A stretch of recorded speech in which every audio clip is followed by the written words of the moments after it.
नमस्कार साथियों, सुदर्शन क्लासेस में आपका एक बार फिर से बहुत बहुत स्वागत है। और मित्रों, आज मैं आपके सामने क्लास 12th केमिस्ट्री के कुछ न्यूमेरिकल्स लेके आया हूं जो आपको एंट्रेंस एग्जाम यानी नीट JEE के एग्जाम में भी बहुत हेल्प करेंगे।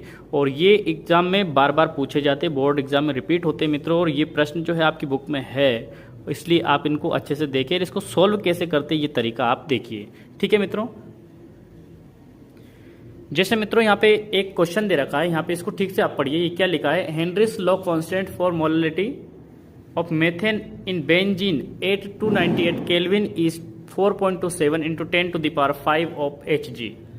Calculate the solubility of methane in benzene at 298 Kelvin under 760 mm of Hg. Pressure आपको दे रखा मित्रों 760 mm, ठीक है। और इसके बाद में आपको जो हेनरी का जो कांस्टेंट दे रखा है, हेनरी लॉस का जो कांस्टेंट दे रखा है ना, वो दे रखा है 4.27 into 10 to the power 5, ठीक है। और इसके बाद में आपको देखो यहाँ पे इसकी सोलेबिलिटी ज्ञात करनी है। सोलेबिलिटी ज्ञात करने के लिए आपको जैसे जो हेनरी का लॉ पढ़ा हुआ, तो आपने एक्स जो इसकी जो मोल फ्रिक्शन होता है वो उसकी सोलेबिलिटी होती है, उसको फाइंड करने का ये बोल रहा है।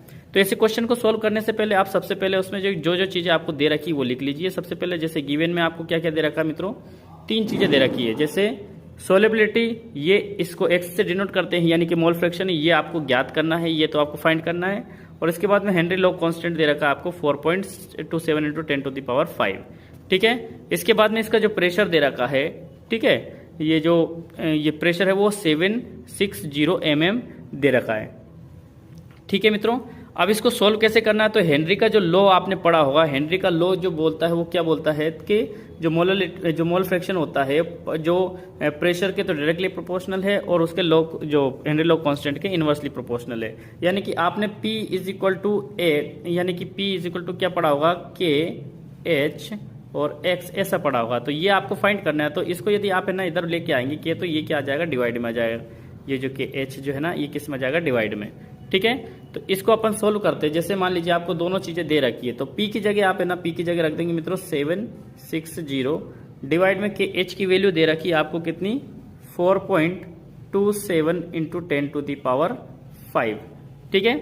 अब इसको यदि आप कैंसिल आउट करोगे, मान लीजिए ये 0 से एक 0 को आप कैंसिल कर देंगे, यहाँ 4 बचेगा, ठीक है। इसके बाद में आपके पास में क्या बचेगा मित्रों, इसके बाद में आपके पास में है यहाँ पे 76 is divided by 4.27 into 10 to the power 4, ठीक है।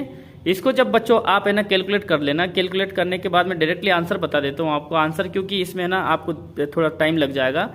और इसमें कुछ भी नहीं करना है आपको, है ना। जैसे ये 76 दे रखा है, क्या दे रखा है, 76 जो दे रखा है, 76 में आप है ना 4.2527, सॉरी माफ कीजिएगा, 4 यानी कि 4 to 7 कर लेना, और 7 करने के बाद में एक 0 यहाँ पे बढ़ा देना। क्यों बढ़ा देंगे, क्योंकि ये पॉइंट हटाया अपन ने। इसमें जब आप मल्टीप्लाई करेंगे तो आपका जो आंसर है वो एक्यूरेट आएगा कितना मित्रों, 1.78 into 10 to the power -3, ठीक है। ये जो आपका आंसर आएगा, ठीक है मित्रों, आपका इसका आंसर कितना आएगा, 1.78 into 10 to the power -3, ठीक है। और इसकी कोई यूनिट नहीं होगी, क्योंकि मोल फ्रैक्शन है ना वो एक रेशियो होता है, इसलिए इसकी क्या नहीं होगी, कोई यूनिट नहीं होगी, ठीक है। अगला क्वेश्चन देखिए मित्रों, बहुत ही सिंपल क्वेश्चन है अगला भी। जैसे यहाँ पे लिखा मित्रों 40 ग्राम NaOH is dissolved in 100 gram of water. ध्यान रखना मित्रों, ये भी ग्राम में दे रखा है और ये भी ग्राम में दे रखा है, दोनों चीजें ग्राम में दे रखी है। तो ये हो गई एक आपकी weight by weight concentration. Weight by weight concentration कौन सी होती है, तो एक तो मोल फ्रैक्शन होता है, ठीक है। इसके बाद में एक और होती है मोलालिटी।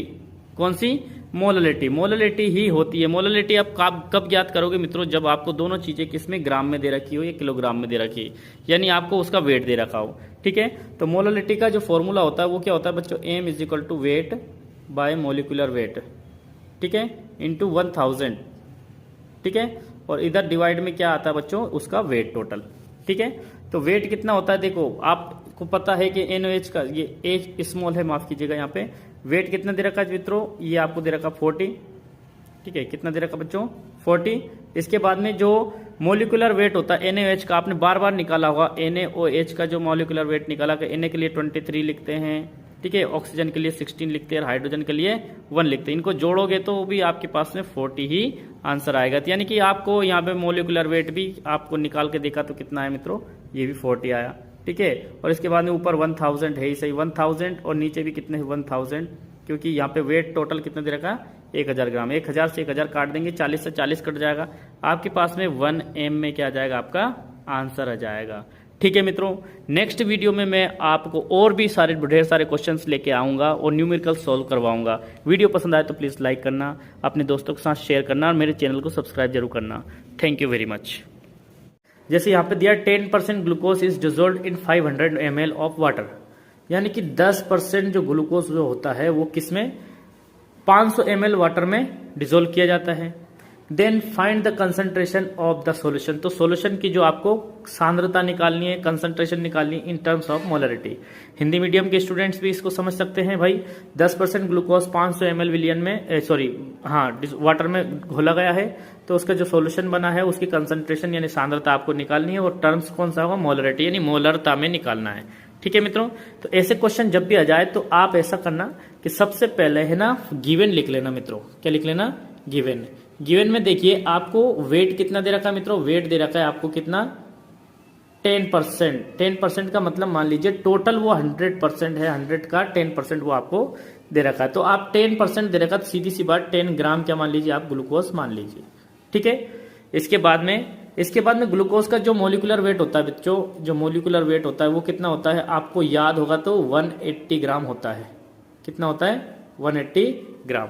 ठीक है, 180 ग्राम। ठीक है, अब 180 ग्राम होता है और इसका जो वॉल्यूम दे रखा है, वॉल्यूम यहाँ पे देखिए ये कितना दे रखा है बच्चों, V बराबर ये दे रखा है आपको कितना, 500 ml।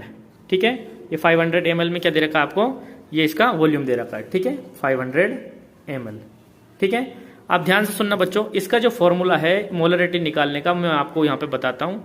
वो जो फॉर्मूला है वो क्या है आपके पास में, वो फॉर्मूला होगा हमारे पास में, देखना m इज इक्वल टू, यहाँ ऊपर लिख देता हूं मैं, m is equal to weight into 1000 is divided by molecular weight into volume. ठीक है, अब ध्यान से देखना मित्रों, यहाँ पे W का वैल्यू अपन ने लिखा था अभी कितना, 10 दिया था, और मोलिकुलर वेट कितना आया था अपने पास में, 180। ठीक है, और यहाँ पे आपको मल्टीप्लाई कैसे करना बच्चों, यहाँ पे ऊपर 1000 लिखा, 1000 लिख दिया, और इसके डिवाइड में कितना है बच्चों, वॉल्यूम कितना है, 500। ठीक है, अब सीधी सी बात है ना, 500 से 2 टाइम्स तो क्या हो जाएगा, ये कैंसिल हो जाएगा।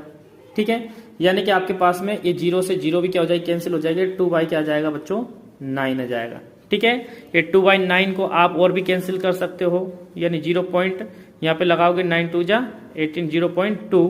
ठीक है, फिर भी 2 बचेगा, 0.22, यानी कि इसका आपका फाइनल आंसर जो हो जाएगा क्या हो जाएगा मित्रों, 0.22 m कैपिटल। ठीक है, कैपिटल M में ये क्या हो जाएगा, आपका फाइनल आंसर हो जाएगा। ठीक है, तो मोलरिटी का टर्म्स में यदि क्वेश्चन आ जाए तो इसको सॉल्व कैसे करना है मैंने आपको यहाँ पे बता दिया। ठीक है।